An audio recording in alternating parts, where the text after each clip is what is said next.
La nuit enveloppait les vieilles rues du centre de Moscou d'une lumière douce et diffuse, presque comme une étreinte timide. Assise sur les marches usées d'une librairie à la façade vieillie, Nastia Volkova, 14 ans, serrait contre elle un sac à dos cabossé, son seul refuge. Ses cheveux noirs, attachés en une simple tresse, tombaient sur ses épaules, tandis que ses yeux gris comme le ciel de Moscou par temps nuageux surveillaient chaque passage avec une attention que seuls ceux qui vivent dans l'ombre développent. Il y a 8 mois, depuis que l'orphelinat où elle vivait avait fermé pour rénovation et qu'une famille provisoire ne l'avait pas reprise, Nastia avait appris à survivre. Elle a découvert où trouver de la nourriture, comment se réchauffer les jours les plus froids, surtout, l'art de lire les gens avant qu'ils ne la lisent. Cette capacité l'avait déjà sauvée plus d'une fois. Mais cette nuit-là, quelque chose dans l'air semblait différent. 3 adolescents, plus âgés qu'elle, rôdaient depuis une demi-heure sur le trottoir, avec des regards aigus et des mouvements nerveux, tels des loups à l'affût. L'un d'eux a marmonné quelque chose et a pointé la tête vers un garçon qui marchait distraitement, portant un sac à dos coûteux et un téléphone portable à la main. Nastia l'analysa attentivement, environ 16 ans, des vêtements de bonne qualité, mais sans l'arrogance des riches qui passaient parfois par là. Il marchait calmement, perdu dans ses pensées, inconscient du danger qui approchait. Les 3 hommes commencèrent à l'entourer lentement, attendant le moment où il n'y aurait plus de témoins. Une oppression dans la poitrine. Nastia connaissait bien ce sentiment, le même qui l'amenait à partager sa maigre nourriture avec des chats abandonnés, même lorsque la faim la rongeait à l'intérieur. Sans hésitation, il se leva et alla à la rencontre du garçon. « Sergio » a-t-elle appelé, feignant le soulagement, comme si elle le connaissait depuis des années. « Enfin je vous ai trouvé.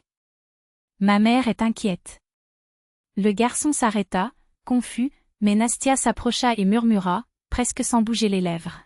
« Jouez au jeu. 3 gars vous surveillent. Maintenant, nous partons ensemble, sans regarder en arrière. » Il a tout de suite compris. Ce n'était pas un imbécile. « Salut, Nastia, » répondit-il en se joignant à l'acte. « Désolé, je suis en retard.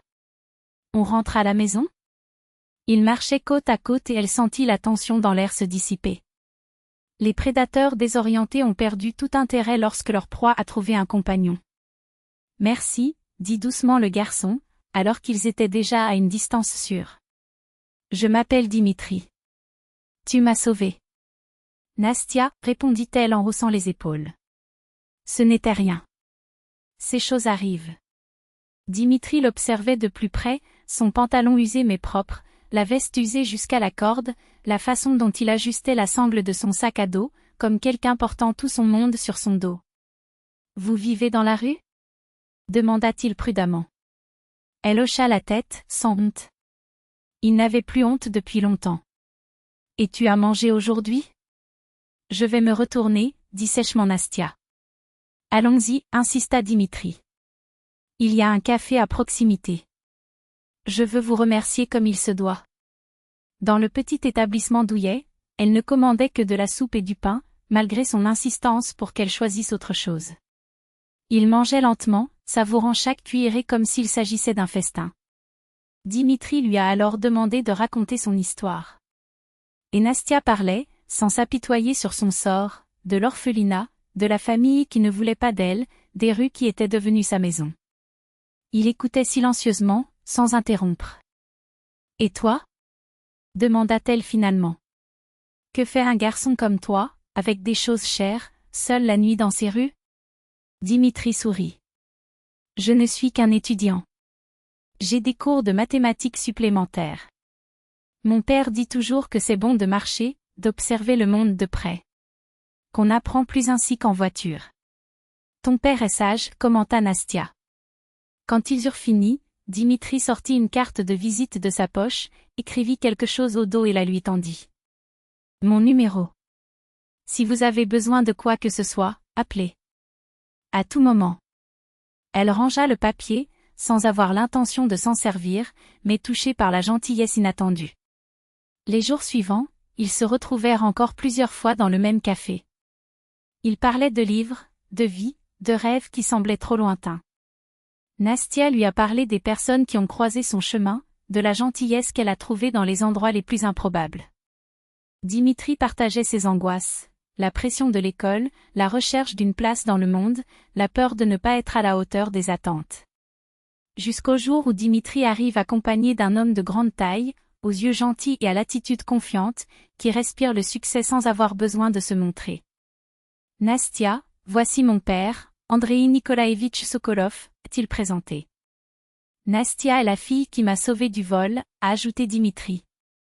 Andrei tendit la main avec une poigne ferme, comme s'il s'agissait d'un égal. Grand plaisir. Dimitri a beaucoup parlé de toi. Merci d'avoir aidé mon fils. Ce n'était pas grave, murmura-t-elle, mal à l'aise. Oui, c'était le cas, dit Andrei avec un sourire. Vous avez risqué votre sécurité pour un étranger. Cela en dit plus sur son caractère que n'importe quel mot. Ils ont parlé pendant plus d'une heure. Andrei posait des questions sur sa vie, non par vaine curiosité, mais avec un intérêt réel, presque paternel. Il ne la traitait pas avec pitié, ni comme une pauvre chose. Il a vu une personne en elle. Nastia, dit-il enfin, j'ai une proposition. Je dirige des centres éducatifs et nous avons besoin de personnes comme vous, quelqu'un qui sait se connecter avec des familles difficiles, qui comprend ce que c'est que de se sentir seul. Vous pourriez travailler avec nous et aider d'autres enfants. Et nous disposons de logements pour les salariés. Elle restait silencieuse, incrédule. Ce n'était pas un cadeau, a-t-il été clair. C'est un travail. Vous recevrez ce que vous faites, tout comme vous avez sauvé Dimitri. Pensez-y. Les larmes sont venues sans avertissement. Pour la première fois depuis longtemps, quelqu'un ne s'est pas contenté de lui proposer de l'aide, il lui a donné la chance d'être utile. Pourquoi ? A-t-il demandé, la voix tremblante. Parce que Dimitri ne m'a pas seulement raconté comment tu l'avais sauvé, expliqua Andrei. Il a parlé de votre gentillesse. Comment il partage de la nourriture avec des animaux abandonnés, aide les personnes âgées à porter des sacs. Tu aides déjà les gens, Nastia. Je veux juste que tu le fasses professionnellement. 3 mois plus tard, Nastia se trouvait dans l'un des centres éducatifs, entourée d'enfants d'orphelinat. Il a raconté son histoire non pas pour les effrayer, mais pour leur montrer que même les chemins les plus difficiles peuvent mener quelque part.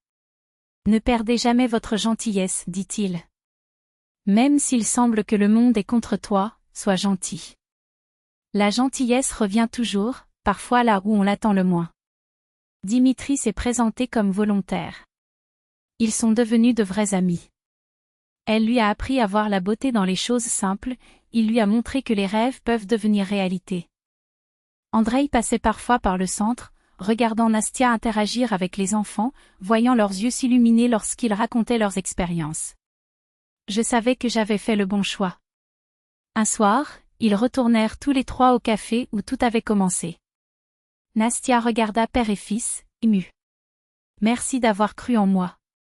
C'est toi qui nous as appris à croire aux gens, répondit Andrei. Voir que la gentillesse existe même là où on l'imagine le moins. Dehors, le lampadaire tombait doucement sur le trottoir, rappelant que même dans les nuits les plus sombres, il y a une lueur d'espoir. Le premier flocon de neige tomba lentement, comme un soupir du ciel, et en quelques heures, la ville fut enveloppée d'une couverture blanche et pure. Nastia observait les formes délicates des cristaux danser dans l'air, chacun unique, à l'image des vies qui croisaient leur chemin. Et soudain, il a compris quelque chose de profond, un seul acte de gentillesse n'est pas seulement une graine plantée dans le sol fertile de la vie de quelqu'un d'autre, c'est aussi un miroir qui reflète la lumière que nous ne savions même pas qu'elle portait en nous. Combien de fois nous sommes-nous sauvés en tendant la main à quelqu'un d'autre ? Combien de blessures internes guérissent lorsque nous choisissons d'être le refuge dont quelqu'un a besoin ? Andrei et Micha lui avaient offert bien plus qu'un foyer temporaire, ils lui avaient redonné la foi que le monde, malgré ses ombres, avait encore des espaces pour la gentillesse. Et maintenant, en regardant cet hiver peindre les rues qui semblaient autrefois si hostiles à son blanc, Nastia savait, il n'y aurait pas de retour en arrière. Sa mission n'a pas été définie par obligation, mais par une certitude qui brûlait plus fort que le froid de la saison. Des enfants comme elle perdus entre peur et espoir, les yeux pleins de questions sans réponse méritaient de trouver quelqu'un qui leur dise « Vous n'êtes pas seul ».